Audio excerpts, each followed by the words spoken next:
Two grizzled podcasters stare out at a gray sea in a 4:3 aspect ratio. Aye. Good crop today. I don't know. Bye. I don't know. I was trying to do like a lighthouse thing. Oh, right. It's, I mean... Bad luck to podcast about a seabird. I don't know. You like my lobster? You like my lobster? Yeah, I didn't. You know, it's fine. The lobster's fine. It's fine. It's mostly a conveyance for the butter. And also, we're all both slowly going insane on this island. But Right. I know that wasn't it. We'll find it. Because I will say I'm really happy that we found on Kings of King that it starts with a song parody almost, 80% of the time at least. Right. And that's a good thing. And I didn't want to just use that. I don't want that convention to bleed into this show. But haven't thought about it yet, but we're better than this. We're better than this. We'll think of something better next time. We'll keep trying until Anders Sons has its own thing. That wasn't it. The point is you got to evolve. Yeah. You as an artist have to evolve, and I support you in this. But forget that. Pretend the podcast started right now. Hey, everyone. It's me, Michael Swaim, sitting across from my best pal here. Hey, I'm Abe Epperson. And this is Anders Sons, where we chronologically cover the films of both P.T. and Wes Anderson, based solely on that flimsy pun. And it is a deep dive podcast in the vein of a book club, but about movies, where we close read and try and mine these films for all they're worth. I'm Michael Swaim. No, I'm just trying to make it worse and worse. And today we're talking about Wes Anderson's first feature film, Bottle Rocket, based on an expanded short of the same name, which we won't be covering, and I didn't watch. And I also hadn't seen Bottle Rocket before till today. And Abe, I gotta say, I got some problems with this movie, Abe. Yeah, starting to feel like you were right when you were like, it should just be about P.T. Anderson. Okay. I wanted. I'm already worried. I'm glad you said this. I wanted to address kind of the elephant in the room for me. If you've been listening to these deep dives, been listening to any time Wes Anderson is mentioned, you kind of know my opinion of him. I also hadn't seen this film before, and I thought it's interesting because freshman directors, without all the money and control, they show their heart a little bit more. It's like a more raw version of storytelling. And for Wes Anderson, that means that he doesn't have all the elements of like his fashion filmmaking in his later films at his disposal. So I thought this podcast is kind of me saying, hey, let's meet in the middle. Let's see what's good about Wes Anderson. And maybe by the end, I won't have like this toxic opinion that is just like doesn't really serve anyone other than myself. Just voicing my opinion for the sake of voicing my opinion, to grow. And this podcast is for me to grow. And you know what? After watching this, I have to say this movie is bullshit. Fuck Wes Anderson and his pretty ass films, dude. So we started dipping our... so Kurt Vonnegut is amazing. Coen brothers are amazing. And then we started dipping our toe in the waters of like varying quality because we started doing Kings of King, which of course, because it's adaptations, it's going to have some weak ones. Now we've encoded into the DNA of the show that there's gonna, like every other film, Abe is gonna really not like. Hopefully I'll bounce around, because the whole reason I urged us to include Wes Anderson, besides the great pun, is that Royal Tenenbaums remains one of my favorite movies ever. And so this might, I hope we don't get to that and I realize it's bad. But we did what we did. So we're going where we're going. Last time we covered Hard 8 by PTA, and now we're doing Bottle Rocket. Let's get into it. We'll see. It's going to be a rocky ride. Either way, you read closely and fruitful stuff comes of it, even if it's bad. We'll unpack what doesn't work and why. So we do that through the lens of three spectra: diegesis, pedagogy, and how do you do that? Diegesis, coming right at you. This show doesn't even have sound effects, does it? We just raw dog this show. Yeah, we just raw dog this show. We just go. It's all it. Great. Yeah. So diegesis is where we synopsize the plot and sort of, it literally, if this were a book club, this is what you do, right? You go in chronological order through the book and talk about moments that stood out to you, what you thought they meant. Abe, you want to kick it off? Yeah. I like the idea, the fact that you have a chip on you. I want to hear someone who hates this movie and describe the events. You got it. So it starts with credits, and it's got some banging Futura medium black fonts, baby. So good. Fucking great font. Just the best. The first scene opens, and we're in Arizona, and the character Dignan, who's played by Owen Wilson, is breaking his friend Anthony, played by Luke Wilson, out of a voluntary psychiatric hospital. And it's kind of clever because, Owen Wilson is using a mirror to catch, his friend's attention. And there's this little mishap where the doctor comes out and the doctor's like, are you trying to escape again? And, since it's voluntary, you get this sense that there's nothing stopping him. But because of hijinks and friendship, he crawls out of the window. It's like Dignan expects me to escape. I don't want to disappoint him. Yeah, and when Anthony gets to Dignan, Dignan has this whole narrative in his head. He's like, oh, he thinks that the doctor is a janitor. He's like, you got the janitor help? That's awesome. So you get the sense that they have these plans, and sometimes they work out, but it's clear they're both a little dumb or a little out there, right? Yeah. So it's a pretty good establishing scene for character, right? Then they're on a bus. Also, I love that you just said it's kind of clever, because I think that sums up my opinion about every single device that Wes Anderson employs in the movie. Yeah, that's kind of clever. Yeah. All right, go on. Let's not try to be sure. Yeah. Let's not try to be assholes Bottle about Rocket, it. Yeah, but I mean, or at least let me be the asshole so that you can, so when the it Wes launched Anderson the Wilsons' heads, careers, not to mention Wes Anderson, but yeah. Martin Scorsese loved it. And Owen Wilson almost considered quitting acting if this didn't work out. It was his last big chance. Right. Swing. So it's like this was this made careers over here. They're on a bus next talking about a plan to do several heists to meet up with this famed. It's just a photo. It's of James Caan, Mr. Henry, who's some kind of criminal that they aspire to meet at least. And we see Wes Anderson insert shots of their cute drawings. It's very reminiscent, even though it's not, like I mentioned before, the fashion filmmaking that Wes Anderson is so well known for, because of his ability to choose really cool looking props and just quality of paper, quality of wall. It's just very cool to look at. And you have none of this. You have like essentially crayon and just a normal notepad. You can tell it's not pristine, but you see Wes Anderson in these inserts. They're cute drawings. They are charming and they're whimsical in all the ways that you see. This is the first time that because we aren't seeing these proscenium shots of in the wide or whatnot. At the beginning of this film, this is the first time we actually see something and I go, that looks like Wes Anderson. It's also, I love this IMDb trivia. It's the first time Owen Wilson is on film in like a released film saying, wow. Wow. So they're talking about how they want to meet with this Mr. Henry, and they talk about how they're going to do like some heists.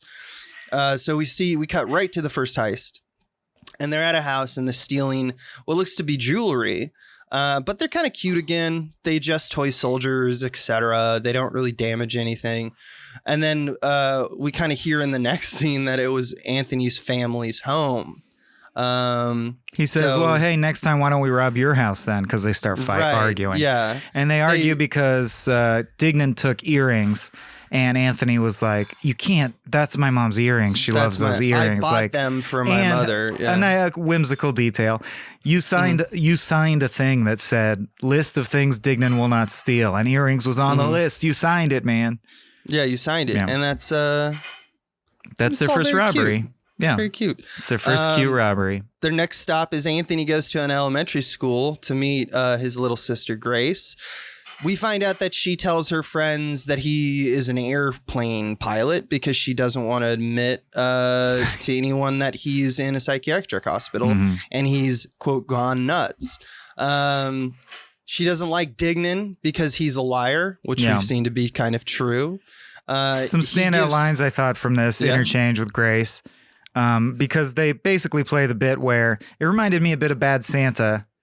Thurman Merman and Billy Bob. Right. Less in your face funny and more cute, but she acts very adulty, right? She's more mature than him, and that's the joke. Yes. What's going to happen to you, Anthony? Jesus Christ, what kind of question is that to ask me? And, well, when are you coming home? I did think this was a resonant line. I'm an adult. I can't come home. That's his problem in the film. Right. That's his problem. And that's both of their problems. Yeah. They are child adults. Yeah. They don't have we'll dip into it a little bit more when we get to pedagogy, but yeah, they're basically man children. And that's intercut with their buddy Bob Mapplethorpe auditioning to join their gang. And he's the driver, or he aspires to be the getaway driver, and Owen Wilson's basically coaching him on like, no, don't tell me all this shit. He says, I think there's an air of mystery about me. He goes, no, stick to the basics. Just say that you're the only one with a car. And he goes, okay, I'm the only one with a car. And he's like, all right, you got the job.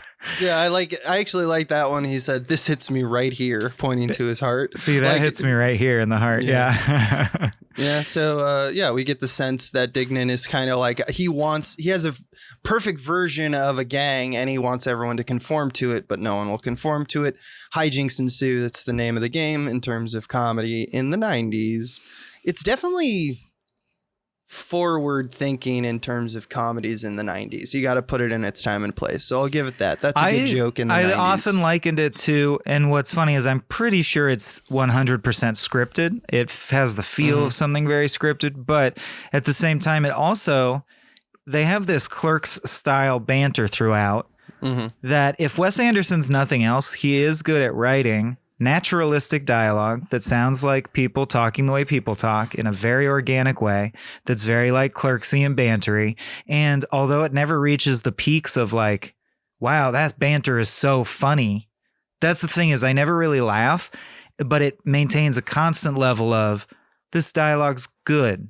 Does that make sense? Like, this is good dialogue. I mean, I actually disagree with the naturalistic aspect. I'd say. Oh, you think it feels stilted? I think, well, not stilted, because I think like that's heightened? a qualitative assessment. I think it's more, it's stylized, but it's stylized in a way that makes you go, oh, I kind of like the way they talk. This, kind of like think of the screenplay of Juno or something like that. I genuinely like the way they talk. I guess that's what I'm driving at. Yes. I think that's true. And I think that's true for a lot of people. I think that's encased in the charm of, Wes Anderson. Here's a films. good example is, by what I mean by naturalistic is, so for example, on this drive home with Anthony, Owen, Dignan, and Bob, Bob is trying to bond with Anthony by saying like, I get it. Well, I'm going to say something else first. So I feel like any other many screenplays that were trying to get this exposition across in this scene would have Bob say something like, and I've got this thing with my brother, he is always attacking me. Or like, there's so many stilted ways you could do that line and deploy that exposition. And he says, my brother, it's a shit situation, beats the crap out of me all the time. And I'm just like, because we're writing a screenplay right now. We're co-writing one. And this thing where I do admire the skill of being able to read a line back and go, no one says illuminated, just say lit. Like making the dialogue simple, straightforward, the way people really talk. I understand why you call it stylized as well. But there are a lot of moments where I'm like, I buy this. Yeah, because you buy the cartoons. I mean, I don't mean that derogatorily. I think that like Coen Brothers are highly stylized, right? Yes. He's a suitor. I'd say that The Wire is even highly stylized. But everything is about the playing to the moment and the tone of what is being developed by the environment of the film, the landscape, like the setting and the characters, like all these kind of, setups make you believe you're in a type of a world. And I think that one thing Wes Anderson does very effectively is he's very tonally consistent with his worlds. He knows exactly how these people talk, and it's a fully formed kind of picture or portrait in our mind. So when he exceeds in the expectations and does this kind of, what I would call not really natural language, it does feel coherent. It feels consistent. So we cut to later, and they're all at the home of Bob and his older brother, who seem to live there with no one else. I think it's their house. This is something I don't fully understand that we'll get into in pedagogy in depth, because I also had an issue. Like, this is where I started to have 2021 issues with this movie. But his brother's name is Future Man, which I do find delightful. I find that delightful. I didn't know that from the watching it. I had the Wikipedia open at the time. When I read that, I was like, maybe this film is good. Yeah. Yeah. So Dignan and Anthony are hanging at Bob's house. Future Man comes home and beats the crap out of him, like he said would happen. Meanwhile, they talk to Stacy, which I do think is a weird scene, because it's not like Bunny Lebowski. Like, Stacy never comes up again, ever. She's just also there. And I don't understand her purpose in the film, but that's neither here nor there. Anyway, she's very flirtatious with Anthony, who is a good looking hunk of man. So, I mean, Luke, you know, it's prime Luke Wilson. So I guess I get it, but we never understand who Stacy is or where that was headed. But yeah, she mentions that her sister would really or her friend would really be jealous that he's here. Stacy gets to talk to him. So you get the sense that Anthony has cred with these girls, which is bizarre. Yeah. Which is bizarre. Yeah. Maybe it's just setting up what a stuck in the past kind of, all his glory is from the past. But anyway, she asks, why were you in an insane asylum? We get the impression multiple times that Dignan doesn't want people to know that. He does find it stigmatic. Meanwhile, Luke Wilson, as a whimsical Wes Anderson depressed person, is very open about it, right? And very blunt. So he has a line I enjoyed. Well, one day I was at Elizabeth's beach house and she asked me if I'd rather go water skiing or lay out. And I realized not only did I not want to answer that question, but I didn't want to answer any water sports question or see any of these people again for the rest of my life. So it sets up this kind of idea that he's in the Gilded Cage, right? Because it mentions water skiing or laying out at a beach house, and they're sitting in Bob's yard, and I gotta tell you, Bob is fucking loaded. That house, it's interesting that for Wes Anderson's first movie, he got one of the most expensive things to get, which is a rich person's house. Well, specifically, it's shot at the John Gillian residence, which was designed by Frank Lloyd Wright. It's beautiful, beautiful house. It's a very legendary impressive house. Scene. Yeah. Which is weird.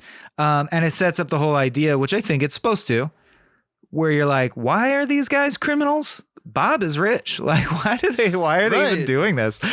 They do these small crimes. And you get the impression, and from the title Bottle Rocket, that's why it's called Bottle Rocket, right? These crimes to them are little fun trifles. They do it for the adventure of it, which is whimsical. It's the only, you can't get around that word if you're talking about Wes Anderson. It's consistent. It's very consistent. So, Stacy says, you're really complicated, aren't you? And he says, I try not to be. Hard cut banjo montage of them buying guns in a cornfield and testing them and drawing cute targets and whimsically testing guns. And I remember what I was going to say, which is, even though it's highly scripted, some of that banter reminds me of if Apatow improv were tighter and better. Does that make sense at all? I think that the banter do you mean chunks. the offer? Do you mean the banter in sense of the offers of what the characters want to say, or do you mean how it's written? Yeah, that each words? line is a stack. It's like a sandwich stack of things where you're like, I bet you didn't think I was going to go that way with it. I bet you didn't think I was going to respond this way. It's the peculiar sense of yes-anding that a lot of Anchorman characters and stuff really it feels like I Love Lamp set up. Yeah.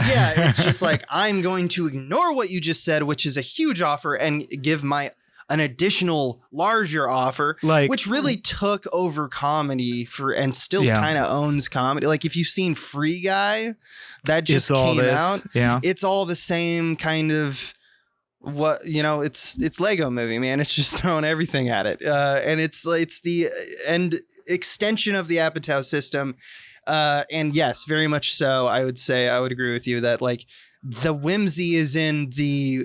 It's kind of, it's gonna sound stupid, but it's kind of what they're not saying. It's the fact that there's no hold on, no, what exactly. did you just say? like he says, whatever, some big offer, and then he'll respond, "Oh, that's gonna make Rowboat unhappy," and no one says, "Who's Rowboat? Why is his name Rowboat? Yeah. What are you talking about?" No one ever quit. Everyone just plows ahead with whatever crazy detail was just offered, and they throw back a crazier detail, and it works on rare occasion. There's moments it works. We'll get to them.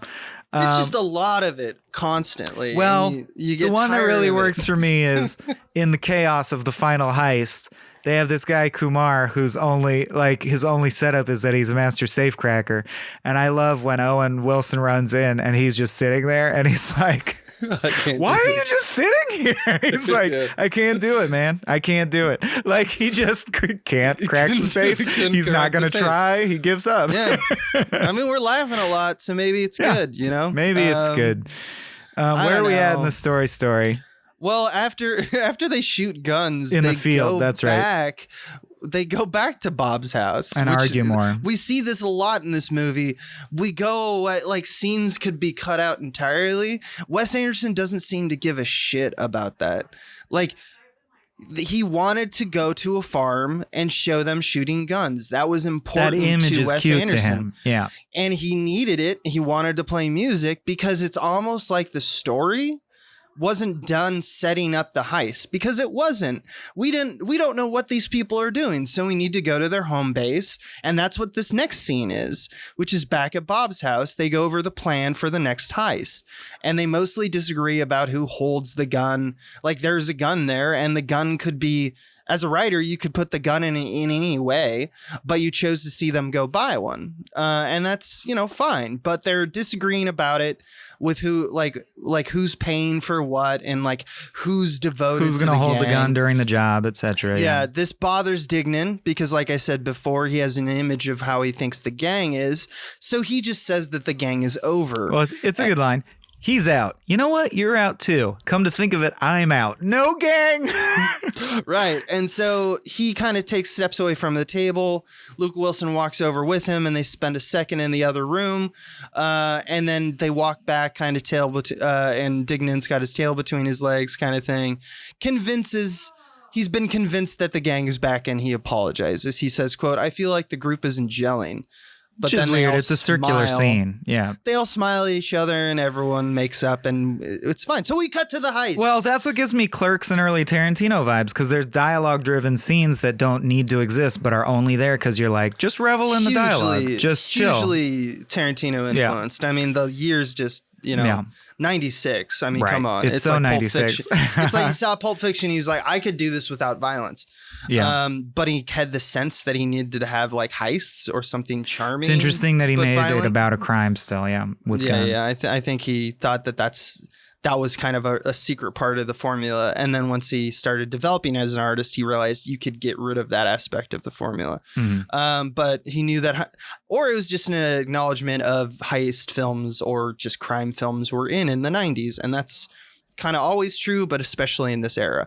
So we cut to the heist, and of course what they're heisting is a bookstore. Often Wes really Anderson low is stakes. called often Wes Anderson is called director of literary chic. So it's right there in his scenes. They put Band-Aids on their nose. And the only explanation is Bob saying, "Why do you have tape on your nose?" And Owen Wilson says, "Exactly. That's it." Exactly. They get so the I guess it's just to confuse people. Yeah, and who they were talking to in that little section that Mike pointed out is like the librarian who kind of opens the door to welcome people in because they're closed. So he kind of says, "No, we're closed. You can't get through." But he opens the door to kind of explain further when they're just like, "I don't understand what you mean." And they just walk through the front door because Owen Wilson kind of just like pulls out his gun at us at a certain point. Mm-hmm. So, now they're inside and and once they realize that there's very little money in bookstores, they're now stealing books. And unless you have anything else you want to add to that scene. Money. They get some money and then they yell, let's hit the road. And like there's jokes. The manager, the joke is how the joke is like what kind of basic bitch robbery this is. Like the bags are too small, so instead of one big bag of money, they have to take 5 little bags of money. And he, calls the manager an idiot, and the manager, even though he has a gun aimed at his head, is like, "Don't call me an idiot, you punk." And he's like, I'm sorry, sir." So it's like a low confidence robbery. And then you smash cut to them at Bob's house celebrating as if they just robbed, whatever, Alcatraz or Fort Knox. They're still like, "We did it, boys." And it's like, yeah, whatever. They're like, it's a party now. We find out that the they crew just, they're going to go. And then they think they got to lay low because it was such a huge crime. So they're going to go on a road trip for a while. On the run from Johnny Law. It ain't no trip to Cleveland. They say we're going to go on the lam, which they mentioned several times in the movie. Yeah. Which is just a funny phrase. It's a funny way to say that. In that scene back at Bob's place, we then start peeling the next heist, which is Dignan saying that the next job is going to include a larger crew. But then Anthony recognizes that the photo of the, quote, old crew is actually just his old landscaping company he worked for. So now we get the sense that Mr. Henry is just a landscaper. And landscaper. This might just all be landscaper. Like, what's going on with Dignan? Why is this so important to him? It's a big mystery box at this point. And Dignan tells Anthony that they're both landscapers and criminals, and that, Mr. Henry taught Dignan everything he knows. He also does mention that Mr. Henry fired him, and he gets real sad about that. He says, Mr. Henry, Dignan says, "Dignan, you're out," just like that. And he confides that to Anthony. And he tells him not to tell Bob. So Dignan himself is kind of playing this, which we see later when we actually meet Mr. Henry. Well, Dignan wants to make more of his life than there really is. That's his whole thing. Like, delusions of grandeur. Dignan is doing this thing where he's like, "I'm going to give you information that I won't give this other member of the crew." He's kind of false in that way. He's not a true leader. But that'll, we'll talk more about that. So they lay low at a shitty motel. Dignan says, "I'm going to get us the best room in the house to prove to you that crime does pay." And you cut to them in what I guess is the best room at a shitty motel, but that's still shitty because it's just like a Motel 6. And Anthony's chilling in the pool one day and he sees a maid. And I don't know what to tell you, but literally he falls in love with her because she is barefoot, I think. Like that's she's what barefoot and she has a cool radio. And I think it's one of those moments where he's like, "She's such a fashion icon. I love her now." Or like, "She's so Wes Anderson imagery that I'm in love." It's Looney Tunes. Love at first sight. It's that Cake song. Like, she's got a short jacket. It's like, I can't say why I like her. I just like her style. But what's funny to me is, of course, you can say why you like her. She's blazing hot. Like in the stereotypical, she's a very attractive woman. They're both blazing hot. Yeah. And, that's fine. But rather than treat it as a casual, like, fuck along the journey, he's like, "I need to marry this woman for whatever reason that's never explained." Yeah. Dignan wants them to go get haircuts, but Anthony won't as an excuse to stay behind. And this is the part that I really have a problem with. I'll just say up front. Oh, really? Through 2021 eyes. Yeah. She doesn't speak English. He's a customer at the hotel, but Anthony basically stays behind to what I would call aggressively sexually harass this hotel employee. And it's just pure movie magic that she falls for him too. Like, his behavior is objectively incredibly creepy and gross. He follows her around as she's cleaning other hotel rooms. He touches her hand and she doesn't speak English. It just seems like a weird situation. No, it's one of those things where the storybook it was written such that she sends no signals. She's into it. I don't like this. But it's just sheer movie magic. Yeah. But you line up 99 women or 100 women, 99 women are going to be like, "Please don't do that," in some language. Yes. Only maybe I don't know. It's Luke Wilson, so maybe not. I'm not going to assume your situation 100 women that I just made up. The point is, it doesn't seem like that would go well for anybody, but it does go well in this scenario. That's what we're pointing out. She falls in love back at the barber shop, which I did think was a funny reality. Bob tells Dignan his brother was arrested for growing marijuana and storms out. He's like, "We got to help my brother." And Dignan's like, very loudly in a public place. But what about hiding our identities? Bob? So he's shouting his name and shouting loudly, we're trying to hide our identities. That's why we're getting haircuts. I mean, that's funny. It's, they're bad. Yeah, they're bad criminals. Bad criminals is often funny. Anthony is chilling in the laundry room with Inez, and he says, God, this is great. We're in the laundry room. You're working on your vocabulary. We're sharing tamales. It's just how I'd expect it. So literally what he likes about her is that she doesn't speak and she conforms to exactly what he thinks a Latina maid would do. And I just think that's really weird. That's a weird reason to fall for someone. It's also both Dignan and Anthony's flaws, as we'll see, is their expectation of events to conform to what their hopes are, which is just not, willful ignorance. And Inez shows her the tiny picture of her sister from her locket that she wears around her neck. Very tiny little picture, which is cute. He asks to keep it. Very tiny. Which is that's weird. Really weird power dynamic. She says, like, no, that's my sister. He goes, oh, can I still keep it? It reminds me of you. And she's like, okay. I guess. Our prudishness aside, she was super into it and it all worked out because when Dignan and Bob come back, they find Inez and Anthony and like Inez's friends and family all partying in the hotel room. Loving Anthony, so yeah. And I did like the little touch of Luke looking at Owen Wilson and going, I thought you went to get a haircut. Because it's like they went and came back and nothing transpired. No one is doing what the other is expecting. No one's doing what they thought they were going to be doing during this block of time. Right.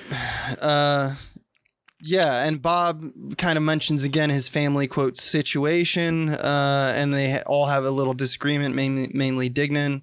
And Anthony's clearly the calm one in the group. He suggests that they wait 48 hours to see what happens to Bob's brother, then act. And then we have a kind of like nighttime scene where Anthony and Inez swim at night in the pool. They kiss.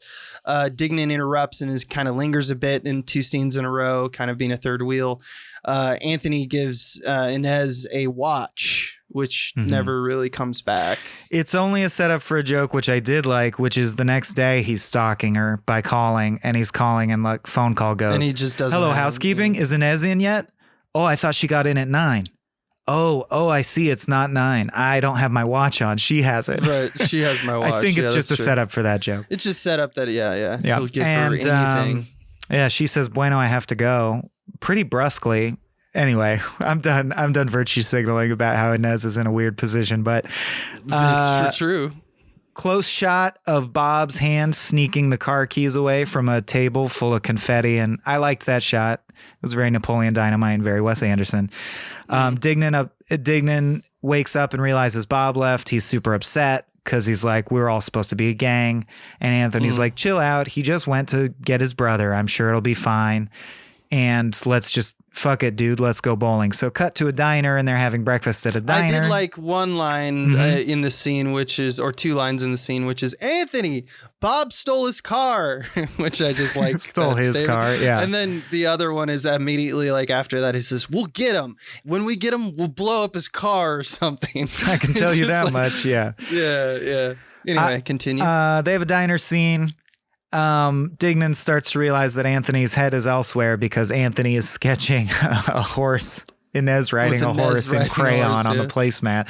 And it is an objectively funny sketch for an adult to do. Yeah, and it's cute because it says Inez in all of the corners, and it's like a little and then, Wes Anderson thing. The thread that he's been building comes to a head because Owen Wilson says, don't do this to me. Don't make me out to be the jealous friend because I am as excited for you as anybody. And he goes, really? And he goes, okay, then see you later. And he sprints away. So he's so in love that he doesn't want pancakes. He's just going to run back to the hotel and find Inez. And of course, despite his protestations, it's pretty obvious Dignan does feel like a third wheel. And he feels like he's losing his friend, which is, my God, if that isn't the thread, the arc of 90% of indie comedies, I don't know what is. It's like two fuck up buddies and the friendship is threatened by love, right? I mean, it's Dumb and Dumber. So anyway. The male lays, as they say. They finally bone at the hotel, Inez and Anthony. Then it cuts to them all three hanging out with Dignan still being a third wheel. Dignan fires off more bottle rockets. Anthony suggests they go into a bar in town that Inez knows. We cut there, and it's obviously like a local hangout for the Latinx and Mexican population, and because everyone's basically speaking Spanish. And I liked the one shot of Dignan going to the urinal, and a guy goes, "You are in the army, yes?" And he goes, "No, I just have short hair." Right, because he does look like he's Guile or something. Yeah, so I just bring up the milieu because Dignan immediately like runs afoul of a guy and gets his ass kicked over a pool game in the background.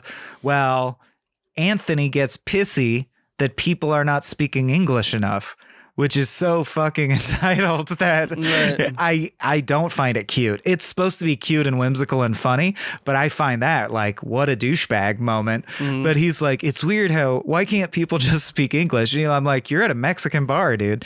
Anyway, Dignan gets his ass kicked. So they fall back to the hotel and are recuperating. And Dignan says that he wants to use Inez's master key to steal a car so that they can continue being on the lam and leave. And Anthony says no. And Dignan says, fine, then we're going to hotwire a car. And this idea I don't back down from. Meanwhile, Anthony sneaks off, leaves Dignan in the room, and he goes and gets Rocky, the dishwasher kid who does speak Spanish and English, to translate so that he can tell Inez that he's deeply in love with her and that he wants to run away and take her away from all this. And she finally bursts his bubble and is like, to where? Where are you going? And basically, while Rocky does the dishes, he translates their breakup or her letting him down easy. And she describes him as, she basically says, oh, I thought this was just a quick fuck. Like, I thought we were just hooking up or whatever. Well, she says you're like paper, like trash. You're like paper like trash. By. Yeah. I like the line where the translator says, it doesn't sound like that in Spanish. It doesn't sound that bad in Spanish. Something's being lost in translation. She's not calling you trash. She's saying, I thought this was casual. Yeah. You sense that she's saying that he's got too much like wanderlust, and she's an organized person, a very serious person. And she can't just leave because you want her to leave. He's coming on too strong, like these types of characters always do. He says she's a serious person, an organized person. She doesn't want you to stay. And then they're checking out of the hotel. His heart is broken. And on the way out, Rocky tells Dignan, oh, by the way, man, tell Anthony I love him. And he goes, all right, okay. So there's a miscommunication there because, of course, Rocky means that Inez changed her mind and she does love him. But Dignan thinks that Rocky is just a weird kid saying weird stuff. Right, so he doesn't bring it up. I love Anthony. Yeah, so he doesn't bring it up. He goes, okay. He just goes, all right, man. All right, see you later. But that is after Dignan has taken the envelope that you used to pay, for the hotel maid in the hotel room, which we learn in the next scene that all of the money, all the bookstore money is in that envelope because Anthony wanted to give Inez his entirety of all of his money. Dignan does hotwire a car, and they basically drive away to a kick-ass Proclaimers song. I just got to say, I do love the Proclaimers, and people should listen to the Proclaimers more. But the car breaks down on the side of the road. Anthony reveals that he left all the money in the envelope, and Dignan breaks the car windshield with a rock and has a line I do like, which is, pointless act. You do not give the hotel housekeeper a $500 tip. That's inappropriate. That's inexcusable. Right. Just a weird way to say that. Yeah. Then he says the thing that breaks up the friendship, right? Which is, she didn't love you, man. And so they have punched each other. I think he slashes him with a screwdriver. Yeah, it's kind of like brutal in the quirky comedy of the friendship 90s way. Splits up. And so then we kind of cut to what feels like just the future. And it starts by Luke Wilson narrating a letter to his sister Grace. Anthony says that he and Bob have settled into a routine back at home that's keeping him busy. He's got a paper route and does construction and valet work with Bob. He coaches a little league soccer team. It's all a montage and it's very cute. He tells her to learn a foreign language because he feels like that because he didn't, he lost out on some aspects of life. So he's just reflecting and changing his life. We then catch up with Dignan, who actually is tracking Anthony down, and they kind of have a scene where they reconcile. He says, quote, I wish some of the stuff that was said out there wasn't said by me. He wears a yellow jumpsuit, which is notable because that becomes the only thing he basically wears, or it's the thing he wears for most scenes for the rest of the film. And he takes Anthony to Mr. Henry's place of work, which he is now working. And it's a pretty snazzy joint. It's got a ping pong table. They ask if Anthony is into doing any heists once Anthony beats Mr. Henry at ping pong. Mr. Henry respects that, and he confides into Anthony that he actually pities Dignan in a later scene. They kind of have like this sit down where he's like, the whole point is that Dignan is like, maybe Mr. Henry will get my friend Anthony to come back into the fold, just like because he respects Mr. Henry. And then when they kind of have their solo sit down without Dignan, Mr. Henry says that like Dignan is kind of shitty. He doesn't like Dignan. Well, he says he thought he had a team, but it turns out he's alone. That's tough, real tough. And it does make him see like, damn, I'm letting Dignan down. Yeah. So now we have this whole thing where Anthony now kind of sees like how Dignan is kind of pitiful too, because the person that he's been holding up high doesn't think very high of him as well. And this is exacerbated when Future Man, Bob's brother, sees him in his yellow jumpsuit and just brutally rips on him. And he starts to feel he starts to see, oh, I'm a joke. I'm a piece of shit. I didn't realize. The line is, I'm not always as confident as I look. Well, did you see what he had on? And he goes, yeah, it was pretty cool. And he's in his yellow jumpsuit and he's got like a Vespa. It's all very Wes Anderson again. And after seeing that, Anthony says, you know what? I will. He says, I will. The one line you got to have in any heist movie, which is, God damn it, I'm in. Yeah. And he says, you got to get me one of those jumpsuits also. So he's just like, he's just doing it to make Dignan feel good. Yeah. Yeah. And then we have one of the most important scenes in all of cinematic history, which is James Caan doing karate. And Dignan and Anthony arrive. So we were at Bob's house. I want to just make everything clear for the audience. We're at Bob's house. Dignan and Anthony were there. We had a scene that mattered. It ended. And then we cut to Mr. Henry, aka James Caan, doing karate, and Dignan and Anthony arrive and they say, hey, let's go. And then it cuts back to Bob's house, and now everyone and also Bob is now sitting there. That was the end of the scene. It was just a scene to be like, Mr. Henry does karate. That's right. And then they establish that Bob's on the team again, and they make up over the fact that the marijuana shit with his brother happened. They're like, it's okay. And they're like, okay, so we're all a gang and we're going to do the Mr. Henry heist, right? All right. So we cut to Bob's country club where they're all having lunch, getting to know each other, talking like, a Reservoir Dogs scene, like the gang's all here. Let's have lunch together. Future Man comes in to hassle Bob, and Mr. Henry stands up for him and uses his karate to humiliate Future Man. He literally says, "Hi-ya!" and grabs his arm. Can we just hat tip to James Caan? James Caan wrecks in this movie. It gives you the same.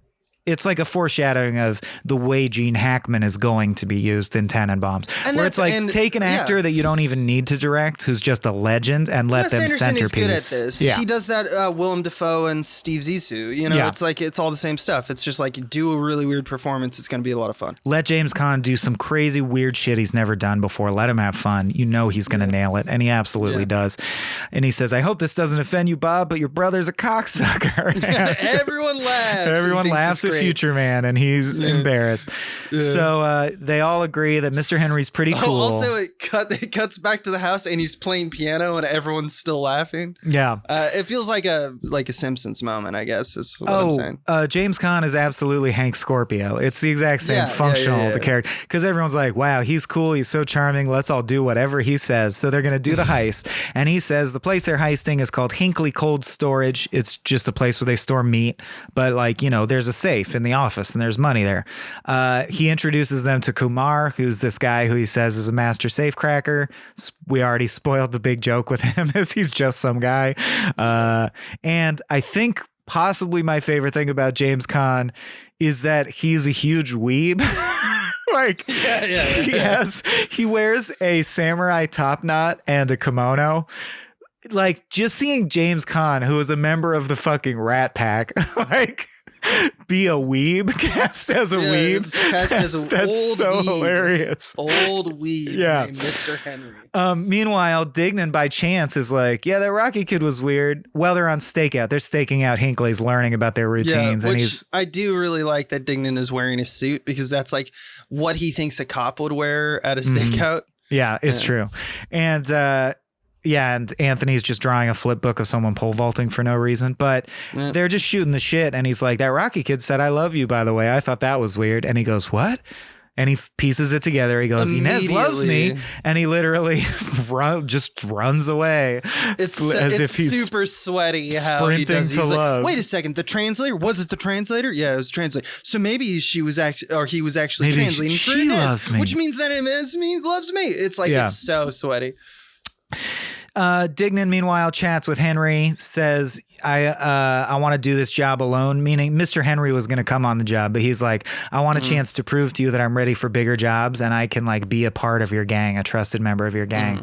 And he's like, all right, man, if that's what you want to do. Meanwhile, Anthony is just calling a bunch of hotels to try and find Inez. And he eventually does. It's another scene that seems like, why did you even need that? Like, he calls three montage of phone calls. It's got a cool editorial kind of procedure. And then he says, I heard you love me. And she says, yes, I do. And music kicks in. And you're like, we're supposed to feel good. Love. The music's like, letting me know. And like, what I love is that when we cut back to the party, everyone is smiling and like not congratulating him. I mean, some of his friends. Yeah, it's like, just like everyone's like, yeah, it's great. And everyone's just enjoying the party suddenly. Like the party atmosphere got happier while the phone calls happen, which you can assume is because everyone's getting drunk, not because they all knew about Anthony's hijinks. But that cuts abruptly to the heist.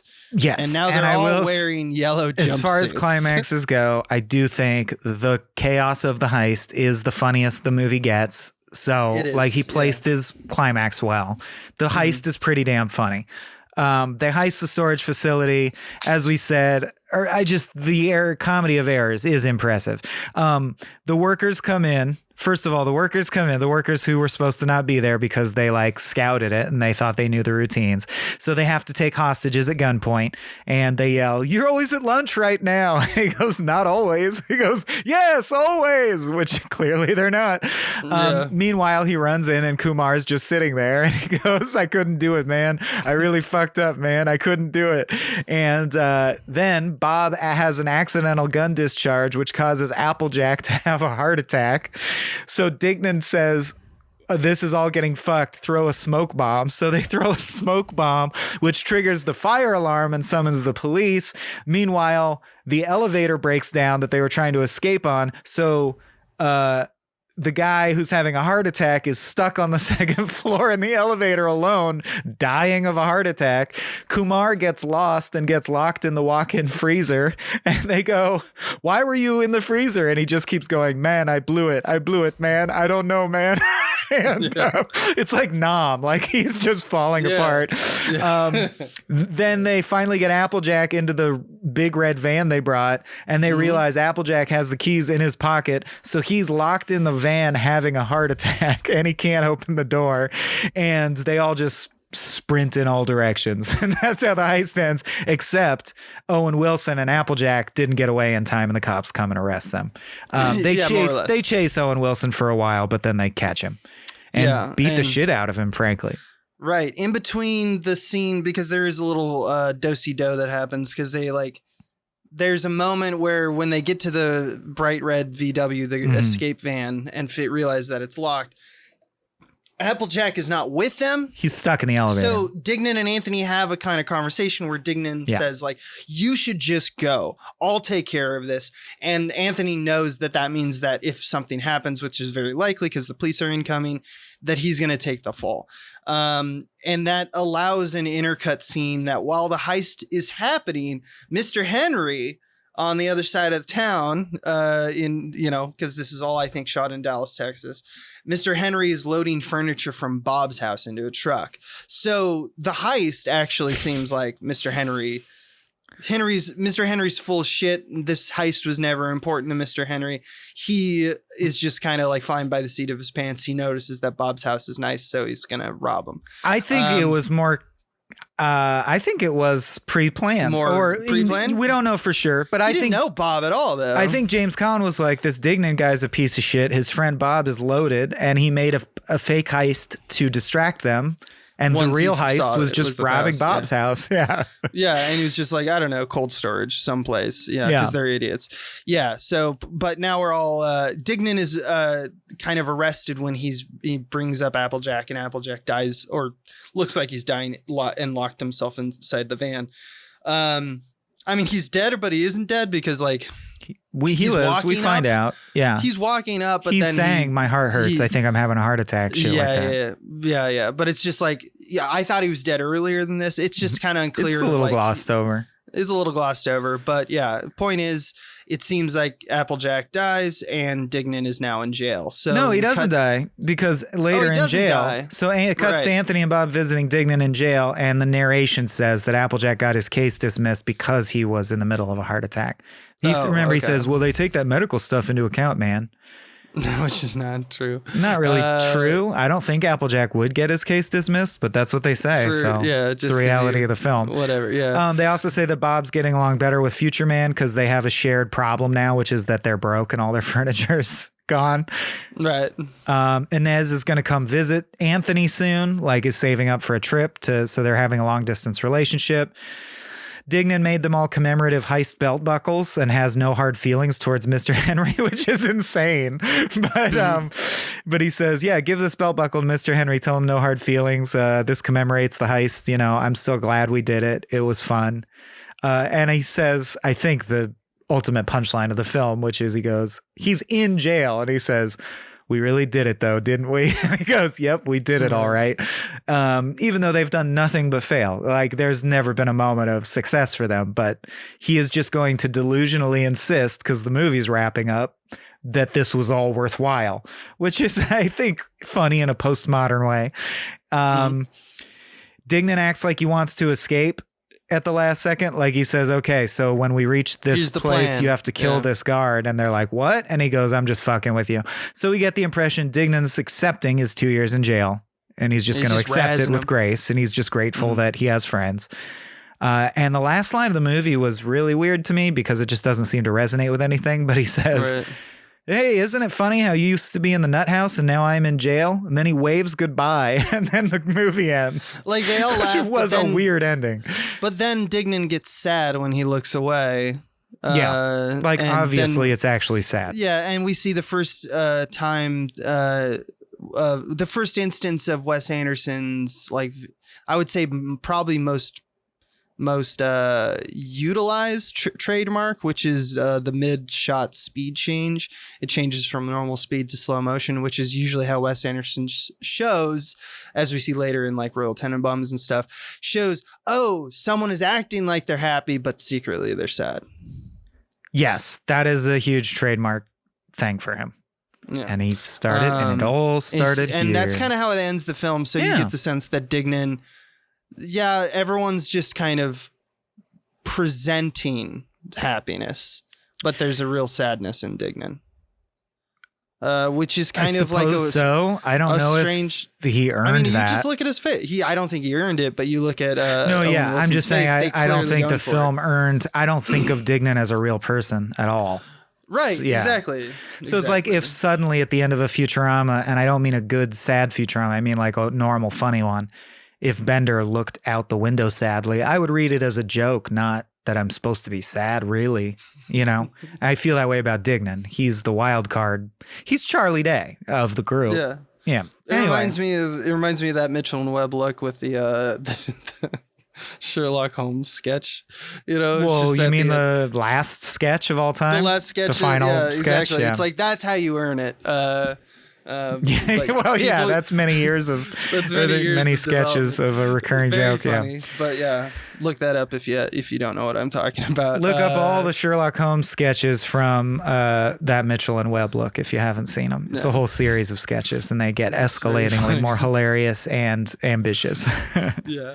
Okay. Okay, that takes us out of talking about things in the order in which they occur. So that's the end of diegesis and the beginning of pedagogy, where we basically get out any thoughts we had that we didn't tie to a specific event in the thing. And I got one to kick off. Yeah, hit me. If you want. Or okay. It was so like one of the most resonant lines for Dignan is when he's about to get arrested and he decides he's going to take the fall, right? And his line is, "They'll never catch me, man, because I'm fucking innocent," which does speak to his delusional nature, but it also, for me in that moment, bumped me and brought out what I think is my core problem with this movie. And it may be because I've been on a journey and I've been educated and been lucky enough to be educated. And I am a more thoughtful, intersectional minded person in 2021 than I was in the 90s, by far. And there's something inherently at least uninteresting and at worst toxic about stories about rich white people coming from a place of such privilege that throughout the whole movie, almost nothing bad can happen to them. Like at the end of the day, he gets 24 months in jail. He wasn't doing anything with his life anyway. He's probably safer in jail. And he did bad shit. Like, it's actually disturbing to me that he thinks of himself as innocent. He robbed from his friend's mother. He held people at gunpoint, causing them great emotional distress, I'm sure. A guy had a heart attack. Like, there were consequences, and I feel like a curmudgeon, but it didn't make me feel cute and whimsical and funny that the film treated it like, hey, these two white boys are just going to go on a crime spree. Isn't that cute and funny? They're working out their issues because they're stunted children. It felt more like a dissection of everything that is wrong with white privileged men who come from a place of wealth and like, whatever, we can rob people, we can shoot at people, we're discovering ourselves, no harm, no foul, bro. And I'm like, no, these guys suck. These guys both actually suck. I think part of this is let's back up a bit. The part of this is really, and I want to kind of talk about the differences between this podcast is going to have like a fundamental fissure in the two films it talks about, because Wes Anderson mostly makes comedies with a light, dysfunctional kind of resonance that we kind of pick up as drama, but medium dark comedies. Yeah. Yeah. And the reason that we chose Paul Thomas Anderson on the other side is that he makes dramas with dramatic themes that are like higher stakes, but influences small little moments of comedy to kind of dilute the drama a little bit. So we kind of have this mirror flip. But we are talking about two different filmmakers that are very different in their core, because the essence is comedy versus drama, or in the case, even tragedy in some instances. But that's my thing is then if you're saying I wanted you to appreciate this as a pure comedy, like a Simpsons episode, then it wasn't funny enough. So that's what I want to kind of peel back now. So the reason that I set up that dichotomy is because it's going to come up time and time again. So it should come up now. So we're starting to talk about it. Now your critique is kind of, I think it's very sound. And I think, yes, it does have the lens of 2021 on it. So like, obviously he's making in 96, but I do think that he's a little bit ahead of the curve, even though it does look very like problematic, because the film is about cognitive dissonance, right? That's like the basic theme, is mainly wanting things to be true that reality will just combat. And our characters' wants are assuming that things will work out and are flabbergasted and depressed when they don't. So even if their desires are grandiose, we do find find charm in their aiming for the fences attitude. And that's where that creeps in, the kind of male, or rather rich white person, kind of like everything's going to go well, is that the charm is in the fact that they have the presumption to aim for the fences, when the reality is that, like, well, it's much harder for a lot of people. And Wes Anderson kind of strips that under the rug. But that's what all comedies kind of do in this era, right? But it's interesting. Justifying Sorry.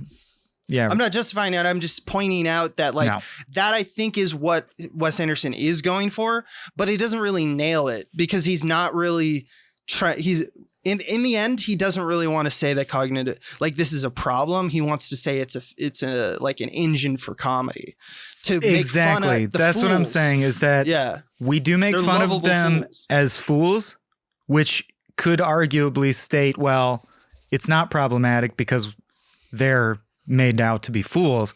And yes, they are. That's not. But I don't think the film actually, like, you couldn't call it a satire or a critique of the privileged rich white male. No, it's not that.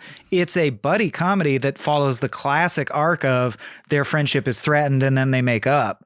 And there was a cost, but they're still happy at the end. And one of them fell in love. So it's like, it's not really working on that level for me. And at the same time, it's not working on the level where I'm like, okay, let's say it's just a pure zany comedy. And then I'm looking at it with my admittedly harsh comedy writer's eyes, because comedy writers are just harsh about jokes. But I'm sitting there thinking, that joke's not that funny. That joke's kind of funny. That joke was funny. That joke's not that funny. And I'm like ticking the ratio of jokes to laugh lines. And I'm just like, it's not funny enough to be a comedy, and it's not serious enough to make me think seriously about what it's presenting. And I think that's a problem for me. I do think this movie has a problem of being a combination of disparate elements that are not necessarily harmonious and don't necessarily know what they're about. It feels like Wes Anderson's finding his feet. And I'm hoping, because I don't have all the Wes Anderson movies in my head like a catalog, I can't just recall them. I'm hoping we see a trend of him becoming more confident and more elegant. One thing that I will say shines through is whether it's him or him working in tandem with his team. I actually don't know the gritty details. I'm sure by the end of this podcast series, we will have talked about this explicitly. Maybe you know already, but the art direction is so on point, even in this movie. And that's true. Yeah. The art direction is beautiful and so compositionally accomplished that it makes me wonder sometimes, like, do I mainly care about Wes Anderson because of his art director? Which would be an interesting thing, because I love the idea that someone on set, a department on set that usually doesn't get shine, nailed it so hard that that's really secretly what Wes Anderson's career is he's built the director. on. He's in charge of that department. Yes, he's in charge of the choices. He's not the head of that department. He's in charge of all departments. So, in that essence, he is choosing, like, it's that American Express ad that had Wes Anderson. He makes yes and no decisions. And to an extent, that's not, like, what's dramatized in that is how quick he's doing it, but like it's not far off from what I believe Wes Anderson would do, because once again of the consistency. He's so consistent about, like, it's got to be that, it's got to be that. He's got it in his head. That's why we're signing up for Wes Anderson, pictures, is that it's just like, I like the look of those whoever pictures, deserves I like credit, those colors. I'm just saying there's credit due. If it's Wes Anderson himself, all the better. But the art direction is compelling and cool and kooky, and it's delightful even this early. Did you get anything out of the line, "Isn't it funny how you used to be in the nut house and now I'm in jail"? No. Because other than just like the classic flip of rondo.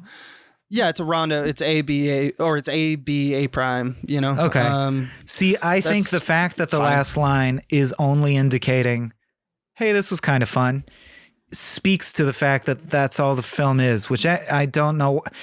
It seems like the film itself has cognitive dissonance. The film is more ambitious than what it has to offer. Yes. Which is interesting. Yes. This is what I'm talking about. The movie seems to delusionally think that it is more important than it ultimately really is. Welcome. Welcome. Okay. So I want to dissect this a little bit. And I think this movie actually has a short little sequence that can help me say what I wish to say about it. which is that you're absolutely right about that. Everyone keep that in our heads right now. This movie thinks it's more important than it is. I want to point out a sequence in the middle of the film that feels like the most Wes Anderson to me. And I'm not talking about just the fact that it's like, I keep saying like, it's like the wool petticoats and the fucking, Jacques Cousteau loving asses, like all that, like, literary chic. It's not that I'm saying like I dislike Wes Anderson for that. It's like, look at his sequence building.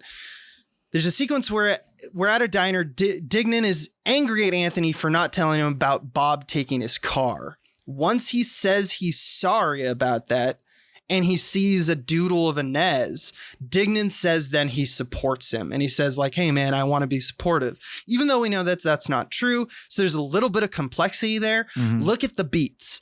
Anthony then runs back to the hotel. We get a song, some Wes Anderson-y flat shots. That's all nice. I'm not, picking that apart. They sleep with each other. Then they watch from the hotel that Dignan is sad and alone and in the farm, like the field, playing with bottle rockets. Anthony says to basically stop being so moody and join them for the night at the bar. Dignan says, I don't want to go. But after Anthony says, why don't you just come over there with us? Dignan says, okay, and hands the sparkler to Inez and walks off. So out of that brief sequence, which is enough scenes to, your sequence building now at this point, we go somewhere, we go elsewhere. What is going on in the sequence? What's the drama?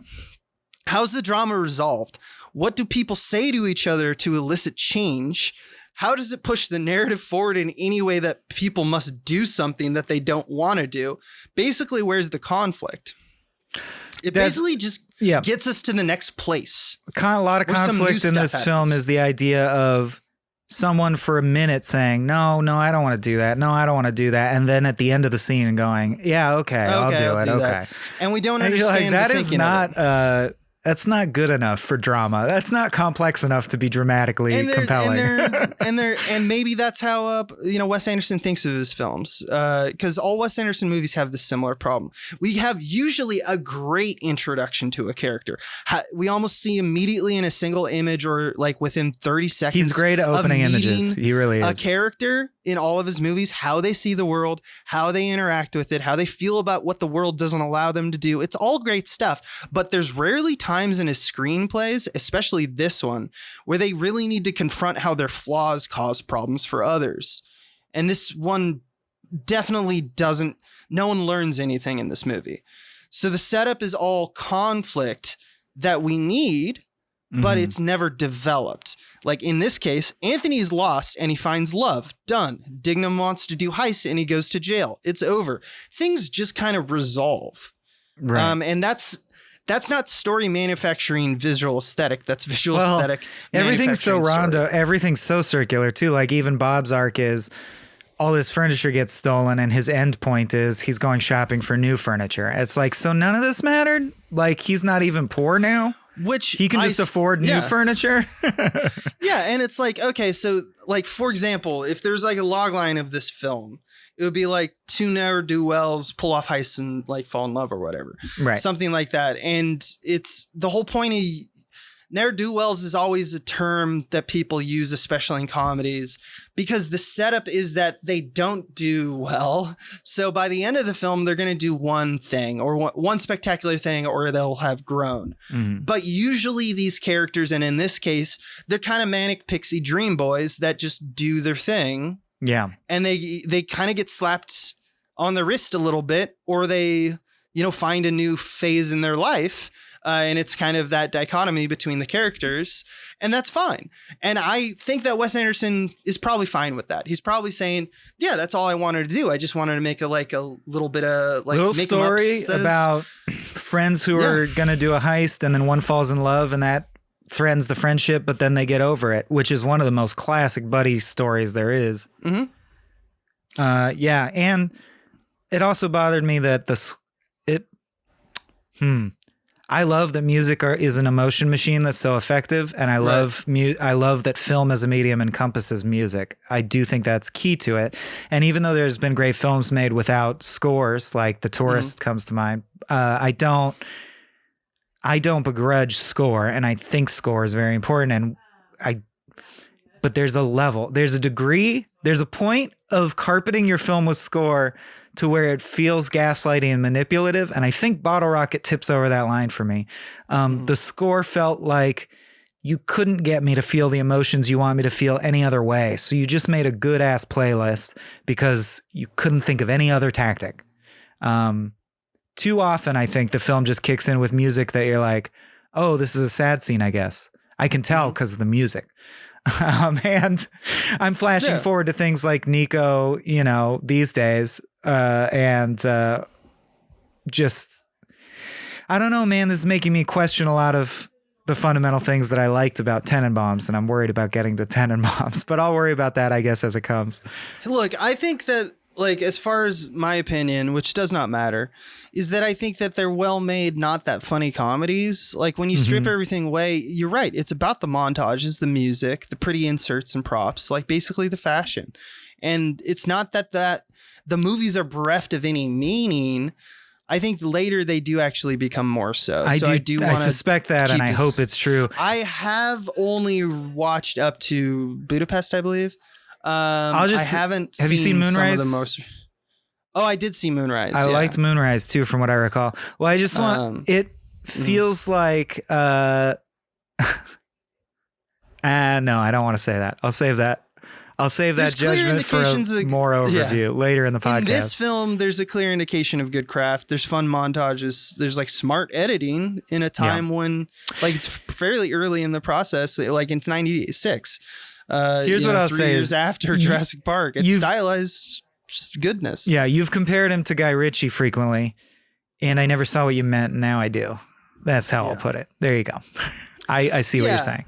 And I think that hopefully people know what I mean more as we kind of like pick apart stuff. I wouldn't say it's true in this one, but I'll just say that the reason I kind of do the parallels between those two directors is that it's like when you approach a story, what's your first master, you know, in story writing? Is it the story and the beats mattering? And that's where like the comedy or the drama or the tragedy come from. Or is it the visual aesthetic? Or is it what do you think movies are for? It's a spectrum. It's a spectrum, but the poles of the spectrum tend to be a storyteller either has something to say that they believe in, or they just enjoy saying things and they're interested in the act and craft of how things are said. And artists land somewhere on that spectrum, and both have value. I'm not saying that. I mean, I am saying one is better, but that's because I am super biased. I have my own opinions. I'm a storyteller. I want to tell stories in this particular way.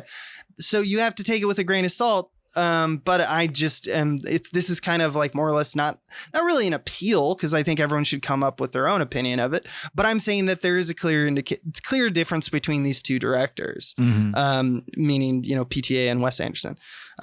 There's one that's story first, and there's one that's visual aesthetic first, in my opinion. All right. Yeah. That was like quick and intense and torrential, but I think we said a lot of cool stuff. I'm out. Yeah, I'm kind of out. I did want to mention, because we mentioned at the top, I mean, it's like, I don't have much for How'd He Do That, because there's nothing that I think anyone would be confused of how they did that. Right? It's pretty textbook. The only thing that I really, from digging into How'd He Do That, the only thing How'd He Do That I figured was, found to learned, that's the word I'm looking for, learned, was that it was a short. He took it to festivals. Some people got interested. Marty Scorsese liked it, so he helped. You know, when you have his name, then they shopped it around. More people were willing to fund the feature version. They shot the feature version. It got the lowest test review screening results ever. I forgot about that. So they got a Simpsons writer or Simpsons producer, James L. Brooks, to try and doctor the script. He famously said that they wouldn't take any notes from him, and so he kind of washed his hands of it. They screened it again. It got bad reviews. So they reshot the beginning. They took it to Sundance. It got rejected. Then they reshot the beginning. It got accepted. And then it went over fairly well, at least enough to get Wes Anderson a second movie. So it's exactly what we hope furry movie does. I hope I know it won't happen, but I hope I get so many chances, right? That's the other thing is so many chances. Learning that about it. I don't mean to be the bitter lower middle class filmmaker who's like begrudging, right. But I'm like, was Wes Anderson already rich, or does he have family that are in the industry already? Because it seems like he failed. It seems like the movie failed and he got another movie anyway. Yeah, I feel like what we could do is so by the way, if you patronize us, we have this thing on Discord, which is we do Monday movie nights. And I think it might be a fun experiment to watch both the short films of what is it, Cigarettes and Coffee, or Coffee and Cigarettes, and Bottle Rocket. The one that started Hard 8, and then watch Bottle Rocket and compare them, because I think that there's an interesting story about how they kind of like they both got their money, and it kind of tells you the tale of like how filmmaking was different in the 90s, and I'm also just doing this as a shameless plug to come watch us, come listen to us watch movies and talk over them. We just show random nonsense that we want to show. So if you're into that, hit us up. That's a good point. We almost never do pledge drives. So I'll just say, patronage is dipping lately. And so if you've patronized us in the past and feel like coming back, we'd appreciate it. The word is plateauing, sir. Hey, dude, if you're not advancing or whatever. No, we're technically dipping, but you're right. It's not. I'm not freaking out yet, but it was enough that it was worth mentioning, because I noticed Gamefully they start their episodes with a self plug, and I actually think that's smart. I think they get more patronage because of it, and there's nothing wrong with promoting yourself. We work hard to give people a good product. Blah blah blah blah blah blah. Yeah, almost definitely. So patronize us if you can. There's good shit over there. We do movie nights every Monday that only patrons can access, and we're working on our own movie, which you can follow along with only if you patronize us. And that's like 30 episodes deep at this point. Right. We got projects and you get to hear us. It's sometimes boring, but a lot of people say they find it therapeutic, is the response that we've been getting, which is that we do usually 2 hours at a time. We have writing sessions where we write and we discuss, what we're doing with this beat or what the dialogue should be. And it's very, in my opinion, very, very droll and just like not something that I would want to listen to. You're really undermining what I'm trying to do here with this self-plug. But it is like, if you are interested in all like screenwriters doing their craft, we are doing that, and I think we're pretty good. So it's kind of a good indication of like what you get to be there on the ground floor when we're making our movie, which we'll make and self-produce, which is kind of a cool and exciting project to be a part of. We'll see if we can be the Bottle Rocket boys. Yeah, and you can be a part of that. Yeah, you, the audience. Abe, I was going to ask, it's been so long we haven't checked in about this. I figure we're going to wrap out here shortly, but I may as well ask on the air. Are we ever opening Pick the Flick again? Oh, we can. We used to have a tier where if you pay $100, you can force us to watch a movie for frame rate of your choice, and we have not done that for a while because it got flooded with requests, which we're very appreciative of. But I think we might have the bandwidth to let people pick some flicks again. I don't know. I think so. I think we're in a spot where we definitely have a call to. We're going to be doing more frame rates. Especially bigger in the shows new like year. this, director-piece theater, one-upsmanship have kept us for a while from doing so many frame rates, because we always want to get a guest and we're all very busy. And I think if we do a Pick the Flick without a guest, that was another problem, is that we thought that it would justify your money, so you patronize and get to choose a movie that we get to listen to or watch and talk about. But you also got to pick the guest. And so what would happen is that we would essentially try to please everyone. And then we ended up pleasing no one, because we get like 6 months behind, and people are very gracious, but it was just like, Dan O'Brien can't can't do this, yet. Or our own scheduling had a, problem. So what I think we might do is maybe we'll consider opening that back up for just we'll watch something that you want us to watch. Mm-hmm. And we're doing more frame rates. So it's also, the other thing was, if you only do once a month and it's only the ones that we never got to do ones that we wanted to do. And we kind of got sad about that. But it's been a while, so I'd be down. But it's been a while, and I feel like we could maybe give it a shot. And as long as we try to do 2 a month, my answer is yes. Cool. Well, let's do that. Okay, cool. All right. Well, this was you, buddy. This was our analysis of a film about 2 white dudes who don't understand the bubble of privilege in which they live and have big dreams that are ultimately never going to come true, and it's obvious to everyone else from the outside. And I'm talking about Owen and Luke Wilson, not us. Yeah. And we're not they're kind of, because of their charm or whatnot, they're held up by their community. Right. Exactly. Right. That's the only reason that they get to live. We love you. I just want to mention, please patronize us, because otherwise we won't have food. So, or we'll have to do other jobs. That's enough.